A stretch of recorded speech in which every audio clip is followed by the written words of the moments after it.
2 months ago, I did a video on the most popular gacha games relative to their earnings.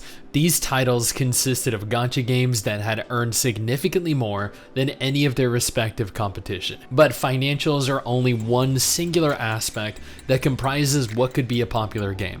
It shouldn't be where we put the most value, nor should it be indicative of the overall size of its player base.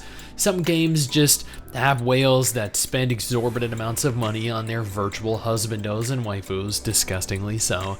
So what I want to do today is put together a list of the most popular gacha games and subsequently their communities across social media, Twitter, Reddit, Facebook, and see if we can't find what are the most popular gacha games, not right now, but of all time. Before we jump into this video though, I do want to thank all of our incredible patrons over on Patreon. You guys do not need to support Mrs. Stix and I, but you still choose to, and trust me, it is appreciated beyond anything I can convey verbally. You guys are incredible, and admittedly, if you have a moment, follow Mrs. Stix and I over on Twitter. We'd really appreciate that.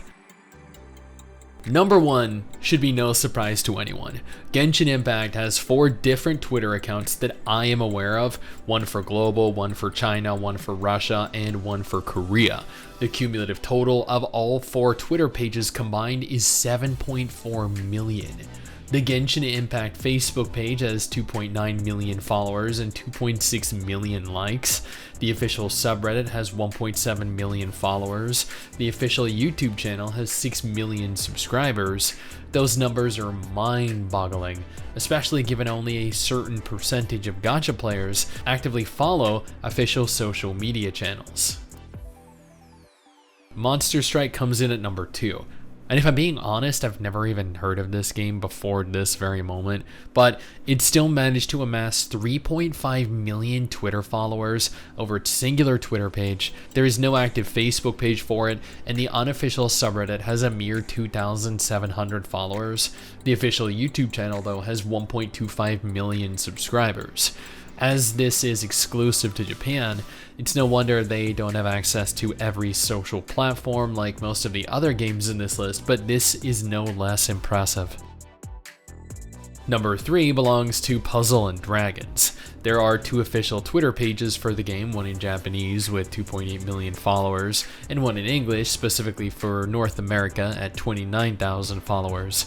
The official North American Facebook page has 200,000 followers and 210,000 likes. The subreddit has 45,000 followers. There's no official YouTube channel for the game. It's genuinely surprising how successful Puzzle & Dragons is within Japan. Number 4 is secured by Fate Grand Order. There are currently 2 different Twitter pages that I could find online, one in Japanese with the majority of its followers at 2 million, and one in English, specifically for North America, with 215k followers. The total of both Twitter pages equates to 2.2 million followers. Navigating on over to their Facebook page, they have 270,000 followers and 250,000 likes. I couldn't find a non-English Facebook page, and if I'm being honest, I feel as though that's going to be a bit of a recurring theme here. The subreddit is sitting at 290,000 followers, mostly fan art, mind you. And there is no official YouTube channel for the game. Each trailer is posted directly to the Aniplex YouTube channel. The Fate series is one of my favorite anime and game series, and there is no arguing why it is as successful as it is.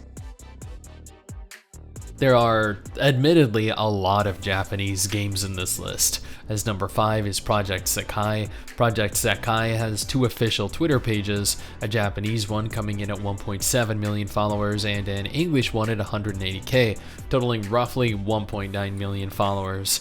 The subreddit for the game has amassed 47,000 followers thus far. The YouTube channel has managed to garner 1.26 million subscribers. I couldn't find a Facebook page for the game, but for a game about Vocaloids, I think it's about Vocaloids anyway, it has quite the player base. Number 6 is about, well, you know what, I'll be the first here to admit that a lot of these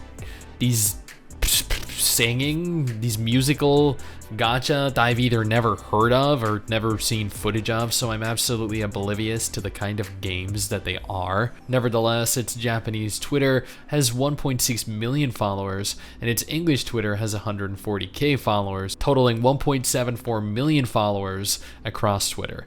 Bang Dream Girls Band Party, that is a mouthful.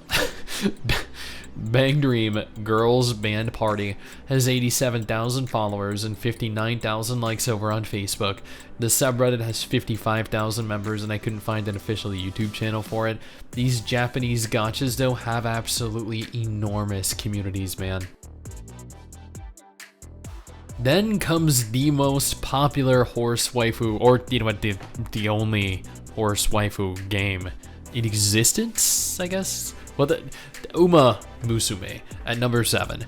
There is a singular Twitter available for this game, coming in with 1.4 million followers. There is no Western Twitter, no YouTube channel, no Facebook page. There's an unofficial subreddit with like 11k followers, but yeah.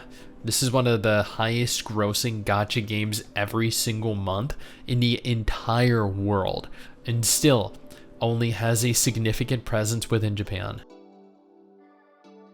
Coming in hot at number 8 is a husbando gacha, Ensemble Stars, with both a Japanese and Western presence, split across 3 different Twitter accounts, 2 Facebook accounts, a YouTube channel, and a subreddit.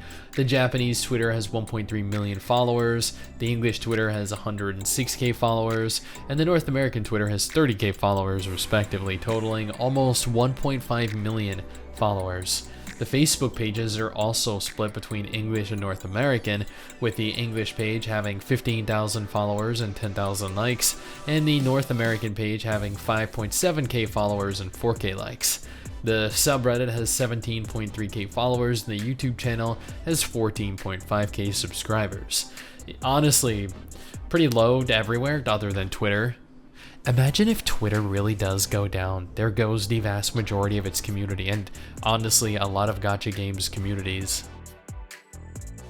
I never thought I'd see a Disney gacha coming in with one of the largest communities in the world, but here we are, with Twisted Wonderland coming in at number 9, being split between Japanese and English Twitter pages. The Japanese version specifically having 1.2 million followers, with the English version possessing 100k followers, totaling 1.3 million followers. The Facebook page has 11k followers and 10k likes.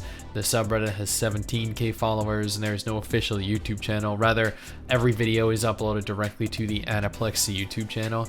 I guess since this does look somewhat intriguing, I should probably take the time to try it out. It looks like it's incredibly popular in Japan anyway, like most of these games. Much like Uma Musume, it looks as though Shironeko Project only has a single Twitter page in Japanese with 1.1 million followers. There's no official YouTube channel, there's no Facebook page, there's no official subreddit. A small one with roughly a few hundred members total exists. Judging by how large and how popular the game is within Japan, I would have expected there to have been a Western release, maybe more platforms occupied by fans, but a single Twitter is rough.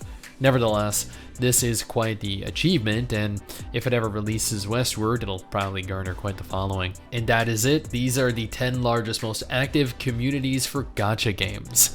You might be wondering where your favorite game is, and I completely understand, but it isn't as large as these games are. It might make more money, it might be released internationally, it might be a better game overall. But these 10 gacha games comprise the 10 largest games in terms of sheer players, and given quite a few of them are Japanese, is a testament to the quality games that they must make. Now, other very popular games like Granblue Fantasy came in at 970k followers, Azur Lane at 840k, Arknights at 594k, Blue Archive at 533k, SINoALICE at 420k, Honkai Star Rail at 360k, Memento Mori at 280k, Zenless Zone 0 at 254k, Wuthering Waves at 75k, but you know what? They still managed to fall short, unfortunately. This in no way makes them inferior games.